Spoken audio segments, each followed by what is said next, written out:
Break के बाद आप सभी दर्शकों का अन्नदाता कार्यक्रम में स्वागत है।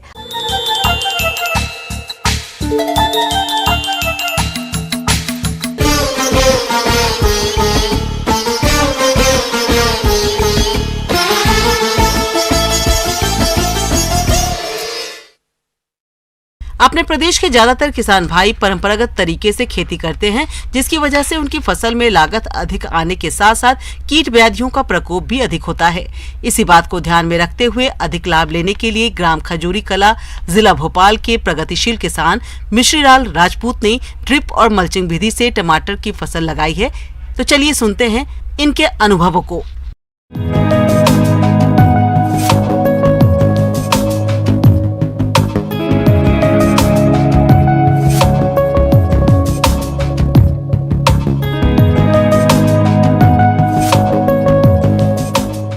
पहले हम लोग टमाटर की खेती साधारण तरीके से करते थे।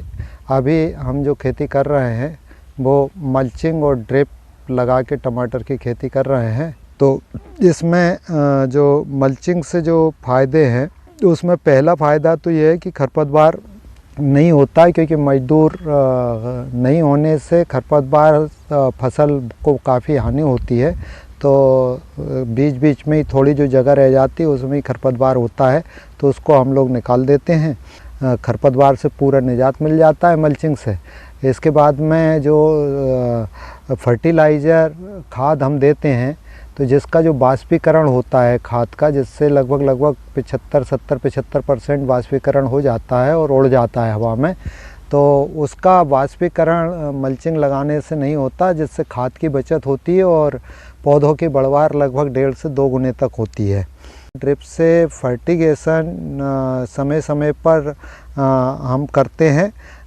तो जो घुलनशील फर्टिलाइज़र है वो ड्रिप से दिए जा सकते हैं, जिससे लंबे समय तक फसल की तुड़ाई की जा सकती है। और जब जिस तत्व की ज़रूरत होती है वो तत्व ड्रिप के माध्यम से, फर्टिगेशन के माध्यम से दिया जा सकता है। किसान भाइयों, टमाटर की फसल में सहारा देने के लिए रोपाई के 30 से 45 दिन के बाद बांस या लकड़ी के डंडों में छेद करके तार बांधकर फिर पौधों को तारों से सुतली की सहायता से बांधते हैं। इस प्रक्रिया को स्टेकिंग कहा जाता है। पौधों को सहारा देने से फल मिट्टी और पानी के संपर्क में नहीं आ पाते, जिससे फल सड़ने की समस्या नहीं होती है। इनकी हकाई पहले 2-3 हकाई करने के बाद में अच्छे से बारीक भुरभुरी कर लेते हैं। मतलब बेड मेकर की सहायता से हम लोग बेड बना के 5 फीट दूरी पे, और हमारे पास में मल्चिंग और ड्रिप बिछाने वाली मशीन है, तो उससे हम लोग मल्चिंग और ड्रिप बिछाते हैं।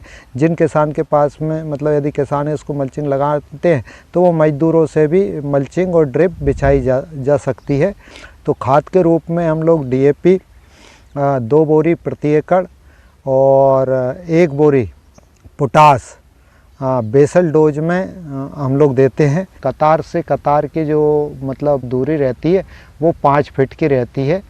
तो इसको जो लगाने का पौधे से पौधे की दूरी जो है, मल्चिंग पे पहले हम लोग लोहे को, जैसे पाइप होता है 1.5-2 इंची, उसको एक तार में हम लोग वेल्डिंग करवा के मोटे पाइप को मल्चिंग पे रखते हुए हम लोग चले जाते हैं। इस प्रकार से 1-1 फीट पे हम लोग छेद करते हैं और उन 1-1 फीट पे हम लोग जो है पौधे शाम के टाइम पे पौधे लगाते हैं, जिससे कम से कम पौधे मरे और जल्दी जड़ पकड़ लेते हैं।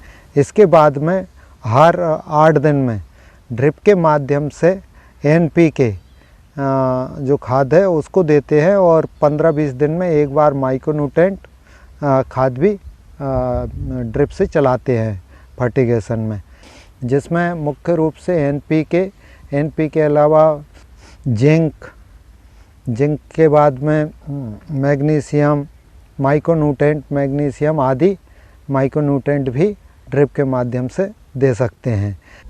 टमाटर की फसल में फल छेदक कीट का प्रकोप अधिक रहता है।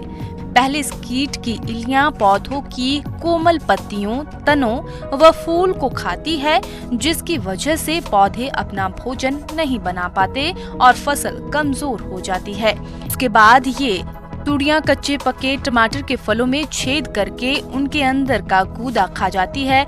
ऐसे टमाटर खाने लायक नहीं रहते हैं। इस कारण से किसानों को भारी नुकसान होता है। इस कीट के नियंत्रण के लिए कीट ग्रसित फलों को तोड़कर नष्ट करना चाहिए। इसके अलावा खेत में 20 फेरोमोन ट्रैप प्रति हेक्टेयर की दर से लगाएं। रात्रि के समय खेतों में प्रकाश प्रपंच लगने चाहिए। इस कीट के रासायनिक नियंत्रण के लिए इंडोक्सा कार्ब दवा की 1 मिलीलीटर दवा को प्रति लीटर पानी के हिसाब से घोल बनाकर छिड़काव करने पर इस कीट का नियंत्रण आसानी से हो जाता है। माहू का भी अटैक आ जाता है, जिसमें वाइट फ्लाई और रस चूसने वाले कीड़े भी होते हैं। तो इसके लिए हम लोग पहले तो नीम पत्ती काढ़ा, अखौआ, धतूरा आदि पत्तियों का काढ़ा, सतपत्ती, 5 पत्ती काढ़ा डालते हैं। इसके बाद भी यदि कंट्रोल नहीं होता है तो फिर हम लोग केमिकल में एमिडाक्लोप्राइड 15 लीटर में 10 ml और थायोमेथोक्सोजम का स्प्रे हम लोग करते हैं। फिर जब तुड़ाई होती है तो टमाटर, भड़पक टमाटर जो होता है उसकी हम लोग तुड़ाई करके और क्रेट के माध्यम से बाज़ार में बेचते हैं। इस प्रकार से हम लोगों के द्वारा खेती की जाती है, जो कि बढ़िया अच्छा उत्पादन लगभग 1 एकड़ में कम से कम 1500 से 2000 क्रेट तक उत्पादन मिलता है हमें। आगे और भी है खेतीबाड़ी से जुड़ी हुई बहुत सी रोचक जानकारियां। यहां रुकेंगे एक और ब्रेक के लिए।